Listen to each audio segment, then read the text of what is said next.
All right, today we're diving into what might be the most brilliant, the most bizarre, and definitely the boldest poem in the English language.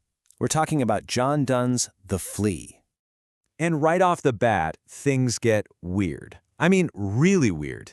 You've got a poet from the 1600s. He's staring at a flea, of all things, and what does he see? A marriage temple? Seriously? What is even happening here? And yeah, you could definitely call it the weirdest love poem ever written. I mean, think about it. He's using a tiny blood-sucking bug as his main argument to try and seduce someone. It's kind of gross, super odd, but honestly, you will never forget it. But here's the thing with John Donne.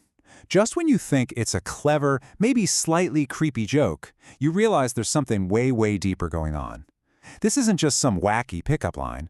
No, this is actually a full-blown theological argument about what love, sex, and even the divine are all about. Okay, so before we unpack all that heavy stuff, let's just walk through the basic setup, because honestly, the premise alone is just absurdly brilliant. So first, meet the star of our show. And you need to understand, we're not talking about just any old bug. This is the artist William Blake's vision of a flea. It's this huge, monstrous, almost gothic creature. Blake actually claimed that the ghost of a flea visited him and told him that fleas are filled with the souls of men who were bloodthirsty in life. Kind of creepy, right?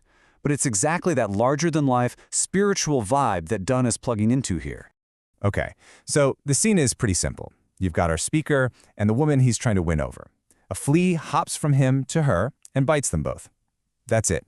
And he takes that tiny, insignificant moment and just spins it into this incredibly elaborate, you could almost say airtight, legal case for why they should, well, get together. And his argument isn't just random. It unfolds in 3 very distinct acts, almost like he's a lawyer in a courtroom or a priest giving a sermon. So, Act 1, the mingle. He's like, look, this flea bit both of us. Our blood is already mixed together inside this little guy. So what's the big deal about mixing our bodies? It's not a sin. Then Act 2, the marriage. He totally doubles down, calling the flea their marriage bed and marriage temple. He's making this bug sacred. And finally, Act 3, the murder. She's about to squash it, and he yells, stop. If you kill that flea, you're committing 3 sins at once. It's sacrilege, murder, because my blood's in there, and suicide, because your blood's in there too. So what's her response to this whole grand 3-part argument? Does she faint? Is she convinced? Nope, she's not having any of it. She just squashes the flea. Just like that. With one move, she seems to completely demolish his entire case. The blood of innocence is on our fingernail, and you'd think, okay, game over, he lost.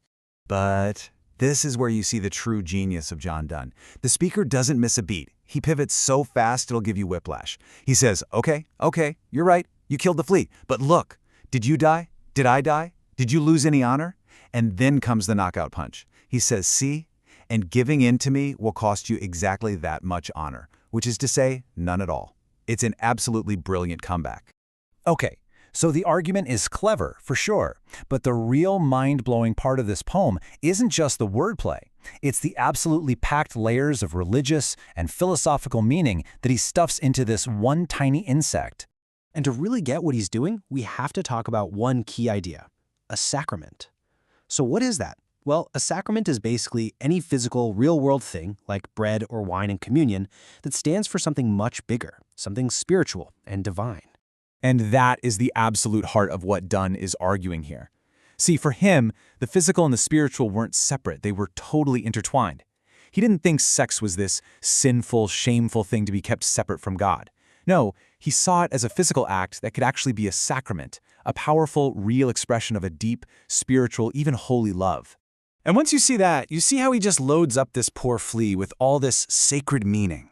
The mixed blood inside it, that's like the Eucharist, Holy Communion. The two of them joined in one tiny body, that's a symbol for the incarnation, for God becoming human in Jesus. When she spills its blood of innocence, come on, that's a direct callback to the crucifixion. And when he talks about 3 lives in one flea, that's the Holy Trinity, plain and simple. And believe me, this wasn't just some clever idea he had for one poem. This whole idea that the body and the soul are partners in love was pretty much the foundation for everything he wrote about it. You can see it so clearly in another one of his famous poems, The Ecstasy. He writes that love's mysteries grow in our souls, but yet the body is his book. What a line, right? The soul has the secret, but the body is the book where you can actually read it. You need both. So this is Donne's big idea about love. It's a two-part harmony. The soul is where the magic, the mystery happens, but the body is the instrument, the book, the physical way that those souls can actually meet and understand each other. It's a huge pushback against the old idea that our souls are good and our bodies are bad. But here's where it gets really, really cool. I mean, this is the part that just blows my mind. Donne doesn't just talk about these holy ideas in the poem, he actually builds the poem's entire structure around them. He is absolutely obsessed with the number 3. You know, the number of the Holy Trinity. Just look at the math here.